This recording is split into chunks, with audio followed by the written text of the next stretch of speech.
Hey everyone. So we're in the last week of what's been a very short and intense design class, and I've been really impressed with the speed at which everyone has gotten up to speed, has really sort of opened their mind to a whole new world of design, and I'm looking forward to see how it all kind of culminates in the final project. And I wanted to kind of take this opportunity to go through the Module 8 working with imagery assignment because I think it leads very nicely into the final project. I want to give people a chance to take a look at what some of the other students have done. And I think that pretty much everybody did a very good job on this assignment.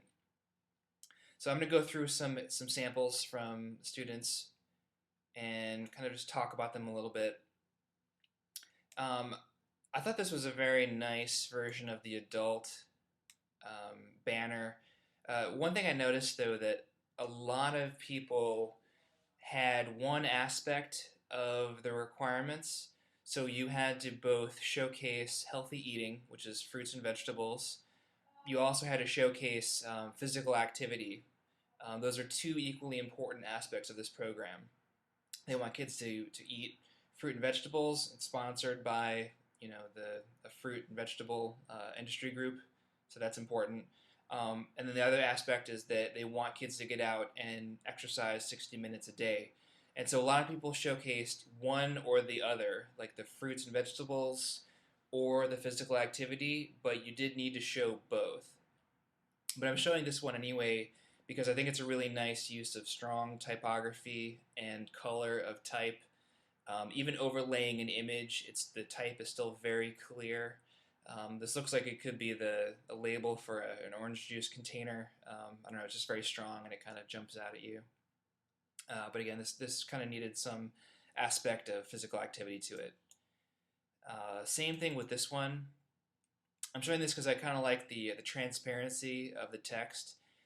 It's a bright text, but there's a transparentness to it that allows it to kind of rest on top of the image and still let it stand out. But again, this one needed a little bit of some reference to physical activity in it. Kids playing or some sort of sporting goods or something like that. These two were both from Larry, the same person, but I like them both.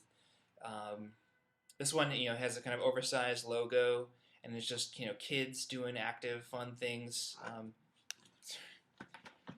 My cat wants to do a cameo again. Sorry.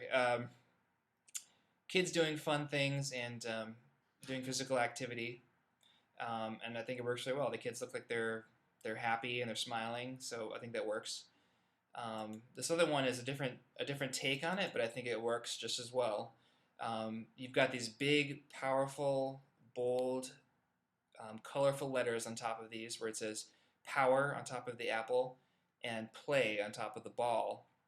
And I think that's a really cool message that like you use the fruit to get your power, and then you use that power to play better. And I think that's something that would really speak to kids. Like, why should I eat these fruits and vegetables? Well, it's going to give you power and energy, and it's going to help you play and play better and probably have more fun. So I think it's really effective, and I also like the black outline on the type. It really keeps it. Sorry, that was my cat again. Uh, excuse me. I like the black text, black lines around the text. Um, Keeps it kind of cartoonish in keeping with the logo. Sorry, I'm distracted. Heather Kick did some really good versions. This one has I think, an awesome sort of take on the kids being active. It's very colorful. Um, it's so professional. I'm not sure if she actually illustrated this herself or if she just found this, which is pretty cool. Oh, it says dreamtime.com. So it looks like it was from a service, but very cool. It makes me want to get up and be active. But again, this one needed a reference to vegetables and fruit, so it was kind of missing half of the goals of the requirements. the adult version. This one, it definitely is adult focused. I really like the photo, the kid, the parents sharing time outdoors with the kid. Um, it's cool. It would really speak to adults. We presume he's being active. He's out there helping his parents out. Um, it could probably use a little bit more sports references, but I kind of let it slide a little bit. I think it's really emotionally effective. Um, this one, Matthew did some really good example of photo collage here. So he's got a mixture of the fruits and vegetables and the kids coming home from playing soccer. I think that works really well to have both of those, sort of overlapping concepts. We've got, the brightly colored but still yellow and orange text overlaying it. So he's using the colors of the logo and the fruits and vegetables, in his typography, which is cool. Again, we've got sort of like on a white background, these kids just sort of playing around, horsing around, having fun. And also we got these kids over here who are eating apples, but they're still having a good time. It's a really neat, composite of sort of just, it's clean, it's simple, just white background, but I think it pulls together the concepts very well. And Courtney put together, I think, a really nice version of both the adults and the kids. I think this one really kind of pulls it all together for both the kids and the adults. So this is for the adults. It's got sort of clear white typography. It just sort of jumps out at you. It's very easy to read. As a banner ad, it would jump out at you. The text is very easy to read. You've got these kids who are here who are smiling and eating their healthy fruits, and they're staring at the reader. So it kind of, as an adult looking at this, you would kind of think that, wow, I just gave these kids this fruit, and they're happy, and they're looking at me with approval. So it encourages the adults to give their kids fruits, and encourages them to follow this sort of diet regime. And then you've also got, of course, the kids playing sports over here. It's just enough of a reference to, and it works actually really well with the composition. It's sort of this triangular composition. It fits in extremely well with the typography. So good job on that. This one too, it's a different take. It's colorful. You've got these concepts that look almost like apps, which I think is really cool because apps are very popular now with kids. Everyone's got an iPhone. All the kids have iPads and iPhones. Either they have them or they're jealous of their friends who have them. So that's also something to be aware of. And you got these just bright, almost like candy colored fruit, which I think is a really cool choice to kind of make the fruit also seem kind of like, it's so cool. It's like candy. It's sweet. It's good for you. Then you've got this really kind of bright, powerful colors that I think would really speak very closely to the hearts of kids. So I think I was really impressed. These are just some examples, but I was really impressed with everyone's performance on the imagery assignment. I was very happy with this assignment because I think it gives you context. When you have images to work off of, it kind of helps you drive the context for what colors you should use. You had some requirements around from the client what sort of concepts you were working on. So I think you've noticed that with some guidance, with some outlines, it gives a lot of sort of focus for your designs. It helps you make design decisions. I was really impressed with the ability of everyone to kind of take some of those requirements from the client and translate those into typography and colors and imagery and kind of bring it all together. I was happier with this assignment than just as far as like the presentation of the color typography, but I think that's specifically for the reason that in the color typography assignment you could pretty much use any level of colors that you wanted to from the whole spectrum. but I found people were using sort of the absolute brightest, most saturated, intense colors for the color typography assignment. You don't typically in the design world use like maximum brightness and maximum saturation um, in your designs because they kind of make your eyes bleed a little bit. But for this type of assignment where you're just kind of exploring, looking at what types of color extremes have an effect on what, it was really more about just the concept of exploring colors. Um, so I think it worked as far as that goes, but I think as far as like a level of professionalism that you would put out into the online space and get people to use it, I would say more happy with the imagery examples that we provided. People had a question about what size of website the final website should be, and sort of how they should kind of use what's there currently and bring it into Photoshop. So I pulled up some examples. First of all, there's a little note here on taking screenshots in the Mac. It looks like if you do Command Shift and then the number 3, it'll take a screenshot of the whole screen.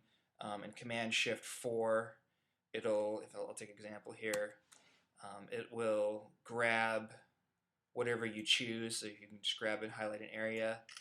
It'll take a screenshot and drop it on your desktop. On the PC, if you hit the print screen button, it'll copy what's ever on the screen to your clipboard, and then you can just paste that into the Paint program in Windows or directly into Photoshop. So I grabbed this one also. This is a list of browser sizes that are being used in the world. If you notice, currently as of January 2011, 85% have a higher than 1024 by 768 resolution screen. Still 14% have that. But I would say that 1024 by 768 is a good goal to make your website fit into. And I say that because that's actually the exact resolution of the iPad. It's also, you have to be aware of people using netbooks, people trying to use your website on an iPhone or a small smartphone.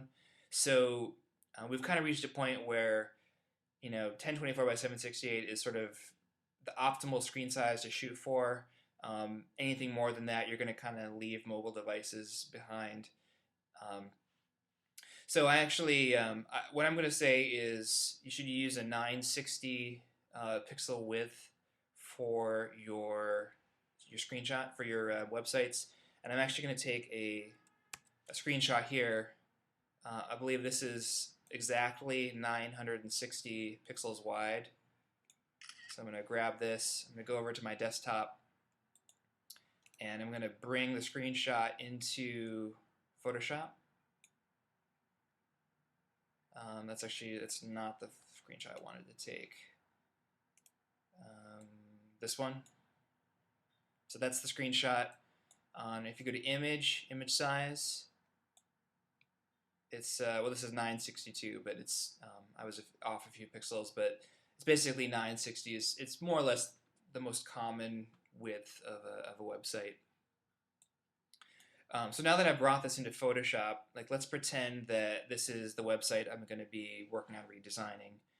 So as I showed you in a previous video, I'm going to take this, I'm going to create a new layer on top of it, fill it with white, and I'm going to click G, just the G on the keyboard, and that's a shortcut to click for clicking the paintbrush tool. And I'm going to fill it, drop the opacity to 75%, and from there I can see through to the underlying website.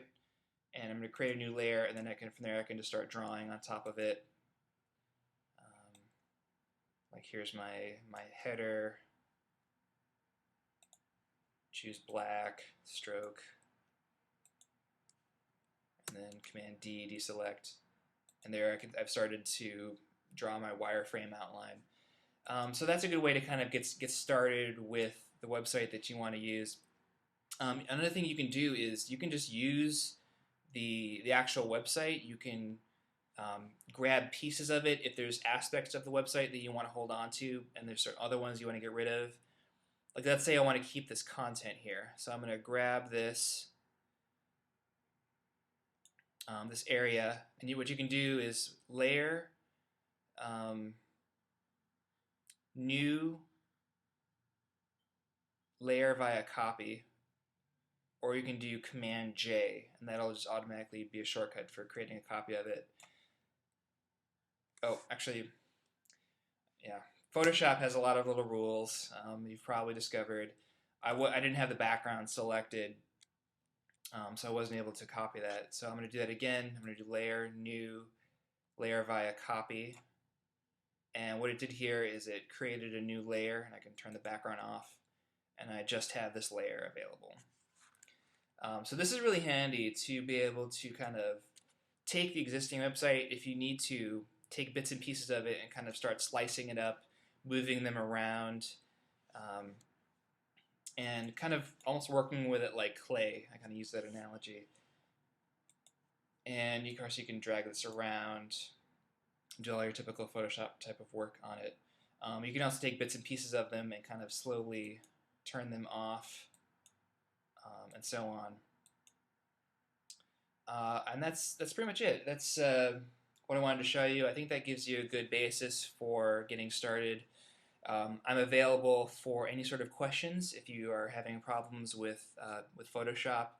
If you have any questions about the final assignment, I'm definitely here to help.